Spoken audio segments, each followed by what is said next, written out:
Well, thanks for joining me this afternoon at WITN First Alert Desk with your news and weather update. And first, we start off with some news out of Onslow County, who says they fired their city manager last night for cause. So David Smitherman won't be eligible for any of his lucrative severance package. This, as Smitherman says, he was fired over an impasse that he felt violated professional ethical standards. In a unanimous vote last night, Onslow County Commissioners voted to fire the county manager. Smitherman has been manager for just over 2 years, and before that was interim manager for 4 months. In a statement sent to WITN late this morning, Smitherman said it was an honor to serve as county manager, and the employees were among the most professional and competent public servants he's worked with. But the former county manager said commissioners were unwilling to find a solution to a recent impasse. Smitherman said the International City and County Management Association's Code of Ethics would have been violated, quote, if I had performed as a group of commissioners insisted, end quote. He said he wasn't able to speak to the full board about the request, and it wasn't the first time he was challenged to breach ethical practice. In the statement, Smitherman did not provide any details about the nature of the impasse, but he did go on to say that for the overwhelming majority of his tenure, he had an excellent working relationship with commissioners, saying, quote, the organization is capable of achieving great things for its citizens, but must be provided the opportunity to perform. Citizens should demand better from elected officials at every level of American government, end quote.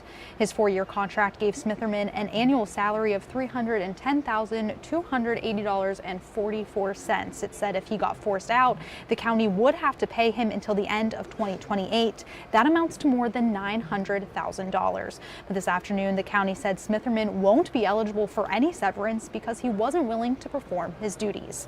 Now, before coming to Onslow County, Smitherman served as county administrator in Pittsylvania County, Virginia. He was fired from that job in 2022. Deputy County Manager Stephen Eaton is now the interim county manager, according to a news release. He began working in Onslow County last month, and before that was assistant county manager in Gaston County.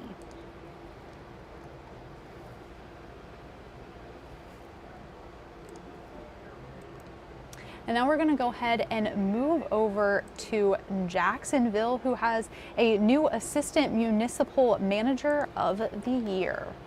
So Ron Massey has been named as the 2025 Assistant Municipal Manager of the Year. The North Carolina City and Council Management Association presented the honor to Deputy City Manager Ron Massey. The NCCCMA, an organization dedicated to city and county leadership roles, created the annual award to recognize outstanding assistant managers. Massey retired as a colonel following a 30-year career in the Army and has served as Jacksonville's Deputy City Manager for 18 years. It is no surprise to us, Mr. Massey has been honored with this award, said City Manager Joshua Ray, adding, quote, his talent is a unique blend of leadership skills and management improvement. Mr. Massey's leadership over the last 18 years has strengthened our partnership with Marine Corps Base Camp Lejeune and New River Air Station, end quote.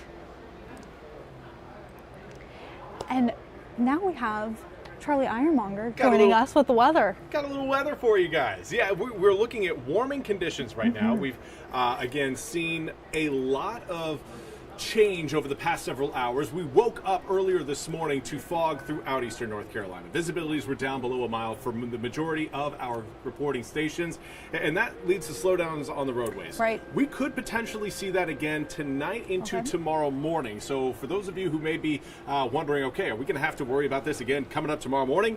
The answer is possibly yes. We've seen humidity come up due to the southwesterly winds that are present, and tomorrow, I think more importantly, it's going to be a very windy day, and that's what I think is going to spell doom for the fog.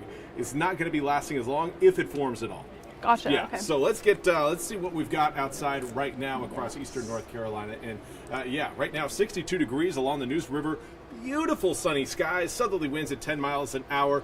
Overall, it is feeling pretty comfortable out there. Feels like spring is right around the corner, which, if you go by the meteorological calendar, It is. I love that. March 1st, March 1st. We've got spring starting according to meteorologists and your general weather pattern. Right now in Morehead City, though, still kind of feels a little bit cooler. We've noticed that along the coast that air temperatures really haven't responded quite as dramatically to the southwesterly winds as inland areas have. Right now down in the low 50s. But again, seeing more and more areas in the upper 50s to low 60s. In fact, got the mid 60s in Kenansville and Jacksonville right now, both coming in at 64 degrees. We've got 63 in Kinston, 59 in Greenville, as well as Rocky Mount, 58 in Edenton, 57 in Williamston.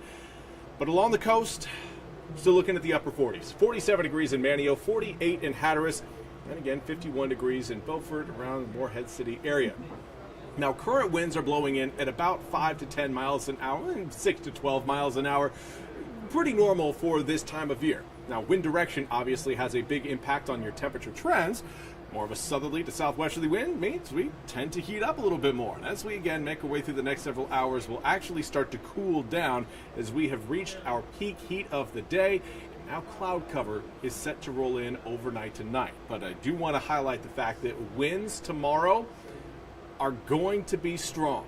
And with that, it again should limit the fog potential early on in the morning. If we do end up maybe seeing some lighter winds out there, maybe 4 to 8 mile per hour breeze, fog will be a possibility. But if we start out with 6 to 12 mile per hour breeze, then we are really looking at limited, well, most likely non-existent fog.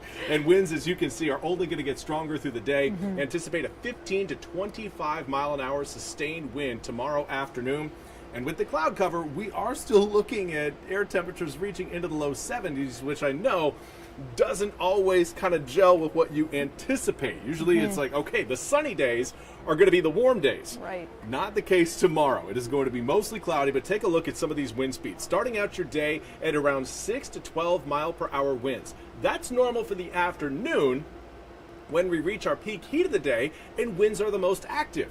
Winds tend to be most active around, again, peak heat, so around the early afternoon. So here we go, noon. Looking at 15 to 25 mile an hour sustained winds throughout eastern North Carolina. We advance it a little bit further, and we maintain those strong winds. Now, by the time we get to around 3, 4 p.m., we will start to see these winds relax slightly, but even by 5 o'clock, we're still faced with wind speeds between around 10 to 20 miles an hour. Gusts during the day tomorrow, 30 to 35 miles an hour. It will be a windy day, and I want you to all know that before, again, you start making any plans. Here's a look at what sky conditions are going to look like, along with air temperatures. By 11 tonight, again, low 50s, cloud cover building over the east. But tomorrow, calling it a mostly cloudy day, there will be breaks in the clouds. You will be able at times to kind of catch some sun rays. But it's not going to be one where you're going to say, all right, we got 70s, going to go out and catch some sunshine. You're going to have a tough time doing it. Okay. The 70s are going to be brought in by the winds, not by the sun.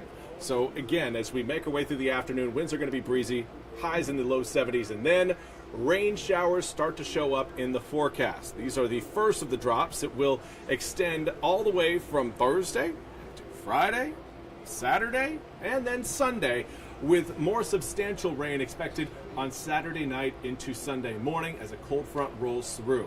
Again, notice your air temperature drop. 76 degrees on Friday, drops all the way down to 46 degrees on Monday. We are going to go from feeling like spring is here later on this week to, oh my goodness, we're back in wintertime by the time we wake up for Monday and Tuesday of next week. So we got to soak all those rays in, that warm weather in. Exactly. I know I will. So yes, try and absorb it as much as you can. We will have more warm days coming up over the next several weeks, but again, this weekend is going to be that transition between spring-like conditions to winter-like conditions. Amazing. Well, I'm looking forward to the spring conditions. So thank you, Charlie, and thank you for joining us today at the WITN First Alert Desk. Have a great rest of your Tuesday.